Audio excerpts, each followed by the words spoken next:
Hello again, Internet. I'm Frank Baldwin, aka Sandy Brushtail, and welcome back to another episode of Furry Fandom Stories. So, a while ago, this image appeared on my social media.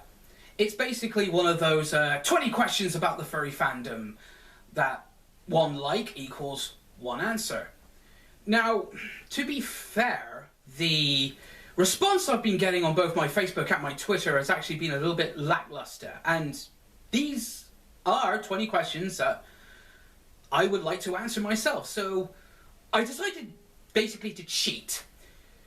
So, for this episode of Furry Fandom Stories, this is me answering 20 questions about the furry fandom. I first got properly involved in the furry fandom at around 2009, so I've been in the fandom now for about, over 10 and a half years, pretty much. I first found out about the fandom through a friend of mine in college. If anybody's old enough to remember, Furcadia? Yeah, if that rings a bell. He used to spend quite some time on Furcadia, and then he showed me some artwork and all this, that and the other. And seeing I was a big fan of the Redwall books at the time, I was thinking, maybe this is something I could get interested in. So I knew about the furry fandom since 2000, 2001. However, I did not get properly involved or active in the fandom until 2009, so yeah. Favorite aspects of the community? Ooh, wow. I would have to say meeting people from all walks of life, really. Just meeting so many interesting people. For me, that's been one of the better things about the furry community as a whole. You're basically looking at him. Sandy Brushtail is my first persona. I do have a second one, called Jacob, and he's like a proper Rastafari lion. I hope that didn't come across as that patois did not come across as too offensive. Sandy is a British West Country fox, red fox with 5 diamonds in his forehead. Now, the thing about those 5 diamonds were, originally I just wanted like 5 little white wisps in the center of his brow, but when I got my first com badge done, the artist drew them as diamonds going across the forehead, and I was thinking, so basically the 5 diamonds were a mistake. But as I looked at my first com badge, I was thinking, actually that works. That works. I'm gonna keep it. Okay, persona species. Well, it was sort of, I was thinking, well, what's my favorite animal, or what kind of animal would I see myself as? And originally I thought some kind of wild dog, like a jackal or a wolf or something. Well, what kind of British animals are there? I mean, badger? Again, I did a lot of looking at different wildlife of the United Kingdom, and that's basically when I came to the decision. You know what? Fuck it. I'm ginger. My persona's going to be ginger as well. I would say that Sandy is a lot like me, but his personality is more outgoing. He's more dynamic. He's more animated. The big thing about his personality that defines him is his sense of hope. He's hopeful about future situations. Yeah, look, I personally have gone through a lot of bad stuff in my life, but I always have hope in a better tomorrow, and that hope is, I think, the one thing that really drives Sandy. That is the direct connection between my persona and myself. I don't really have that much artwork, but I have got a ton of con badges commissioned.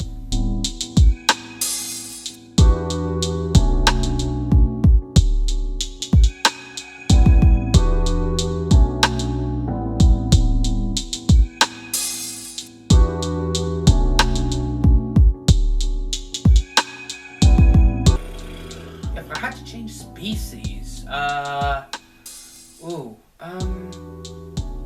I don't really know. I can't really see Sandy as anything other than a fox. Maybe peregrine falcon?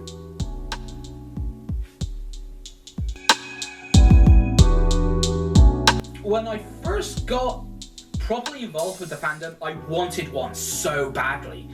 But at the time I was dead poor, I was unemployed, and I actually thought, right, well that's not going to happen. Because after researching some of the fursuits in particular and seeing how expensive they were, I was like, okay, that's a pipe dream. I'm never going to own one.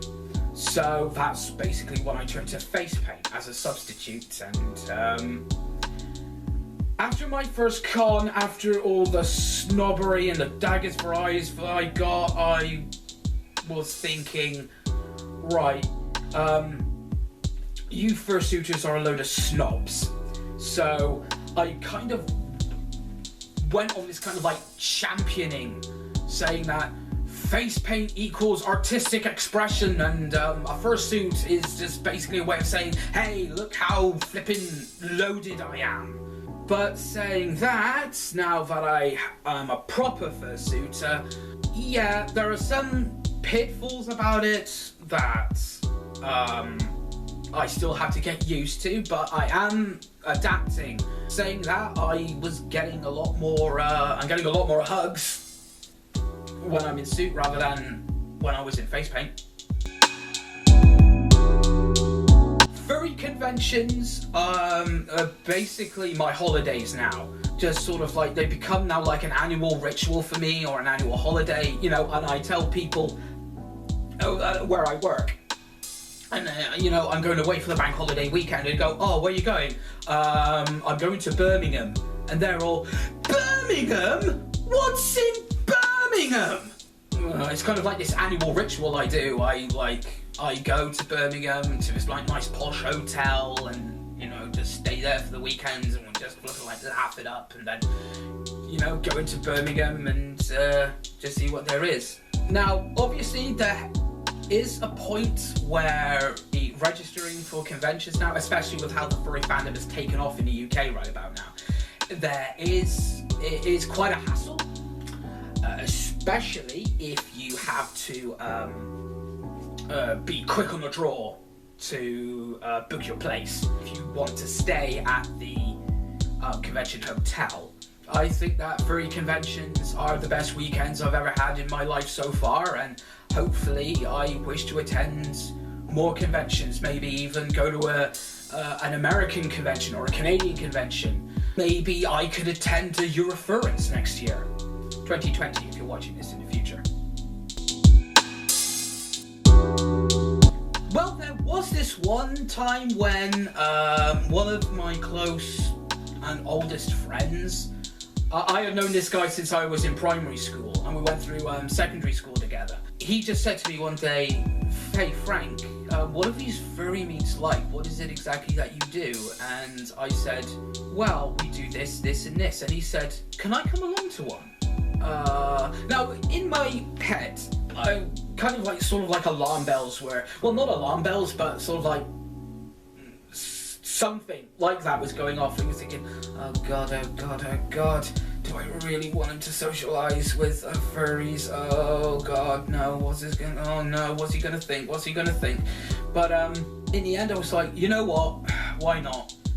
This is when the next meet in Bristol is taking place. Book the day off work, and we'll spend the day in Bristol together. So I took him along to a Bristol meet.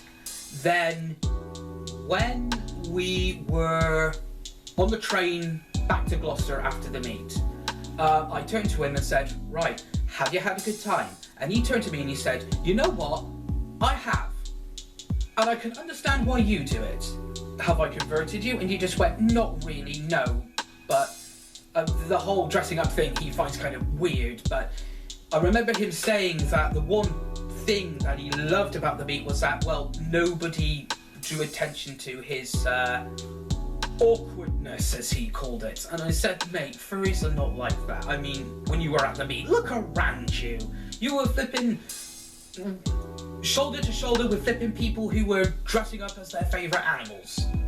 I mean, come on. Awkwardness, weirdness, that thing doesn't mean to a furry. Recently, I had another person, it was actually my best friend's fiance, who had done a bit of research, and she was kind of like, this seems like something I could possibly get into. And again, I just went, okay, slow down, do your research first, and then make a conscious decision. I've made a few close calls, but not a complete 100% conversion yet.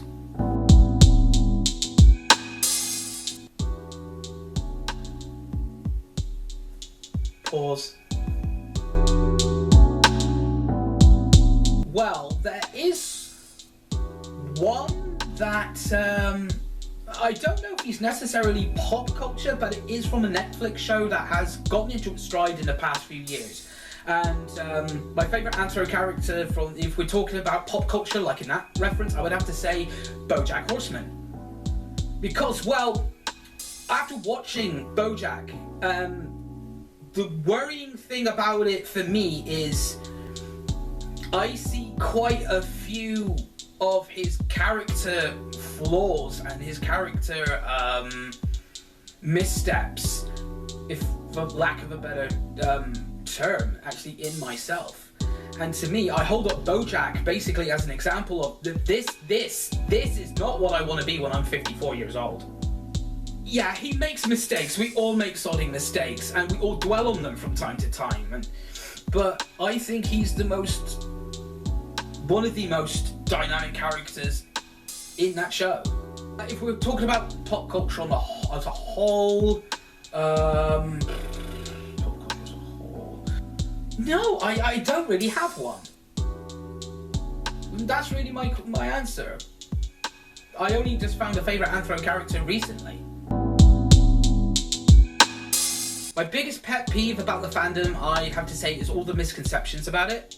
Like, whenever I tell people I'm a furry, they're kind of like, oh, I've heard they're a bit dodgy. And I'm left just thinking, look, that is the big misconception right there, that it's all there for sexual gratification.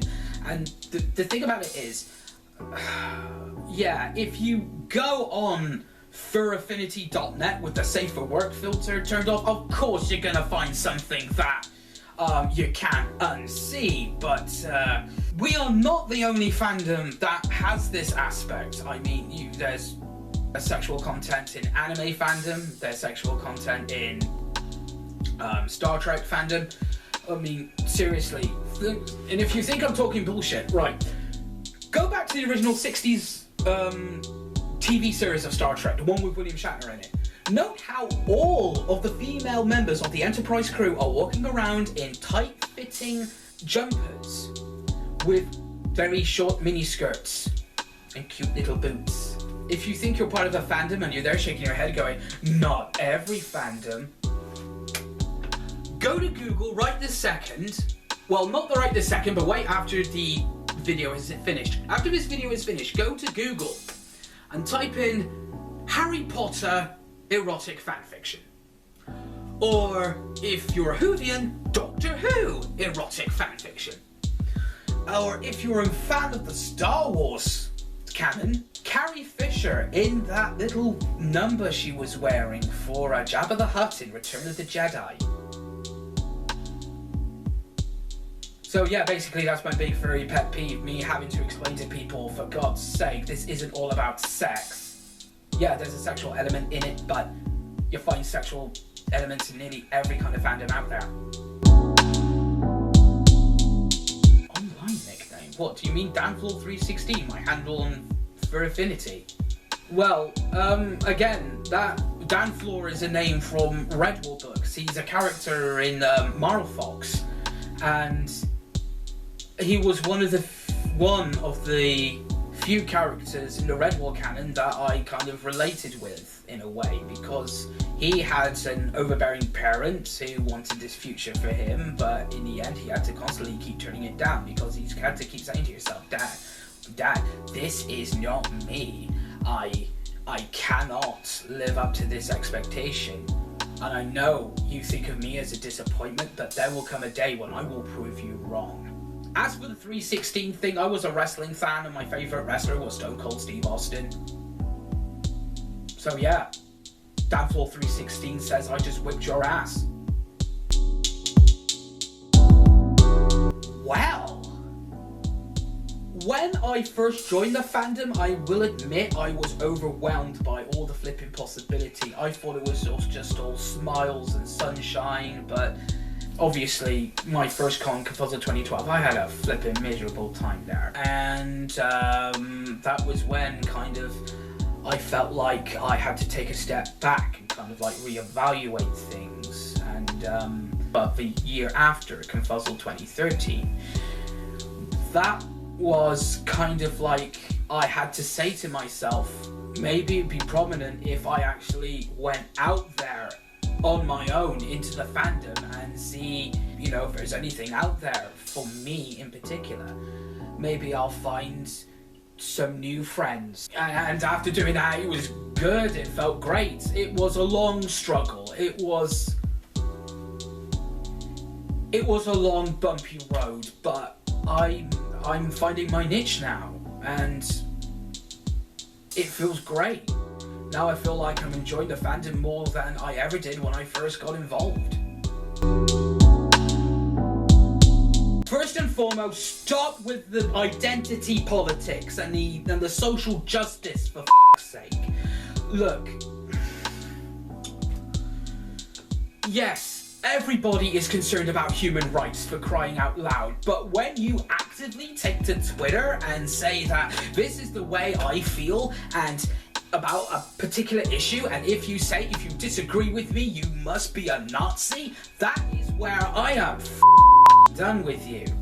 Are these like the kind of messages that we want to send out as a community? Yes, we want to be all accepting, yes, we want to be all acknowledging, but in doing that, are we ourselves building more barriers than we are knocking down? Everybody is entitled to an opinion, but you're not entitled to an opinion unchallenged. So in a nutshell, the biggest thing we can do better as a community is actually listen to other people's opinions without flipping berating them. I think it's because there are so many happy memories that I can't really pick one or really focus on one in particular. So when I got my first year head, take it or leave it, because that for me is the big standout happy moment in my time in the fandom so far. Right, how do I answer this question without coming across as overly emotional? For me, the furry fandom has been the greatest enrichment of my life so far. I kicked a major drug dependency because of it. I've met so many good, interesting people. Obviously, some people I've fallen out of contact with. Some I'm glad I did, others I wish I hadn't. This fandom has actually done a lot for me. As the old song goes, I feel like I can face the day. I feel genuinely happy with myself and my life. This is gonna sound flipping, I'm gonna sound like a flipping, wishy-washy guy here, but the fandom taught me how to love. Not just myself, but other people. It showed me that, yeah, life isn't all just life sucks and then you die. It's just kind of like, sure, life does suck, but here's something to help ease you along on your journey. Will there come a day when I leave the fandom? More than likely, yes, but I don't see that being anytime soon. Well, the only time I see myself doing that is if I settle down and have a kid. Or kids. Okay, yeah, I heard people say, but this is childish. This is something that children do. C.S. Lewis, the author of the Chronicles of Narnia, he had a saying about this, or he said something on this. And now, I'm paraphrasing, obviously, this is not a direct quote, but he said, he used to love reading fairy stories and fairy tales when he was younger, and as he grew older, as a teenager, he used to read them in secret because he was so self-conscious about what people will say to him. That, look at that child, you should be doing that. That's something that little children do. C.S. Lewis said something along the lines of, when I became a man, I put away childish things, and that included this disgusting, obscene, grotesque desire to be seen as a grown-up, as an adult. And I think Mr. Lewis might have had a point, because I feel that, yeah, I can see dressing up as an animal, going prancing about is something kiddyish, it's something that children would do, but the mentality of, oh, this is kid stuff, that's kid stuff, I'm too grown up for that.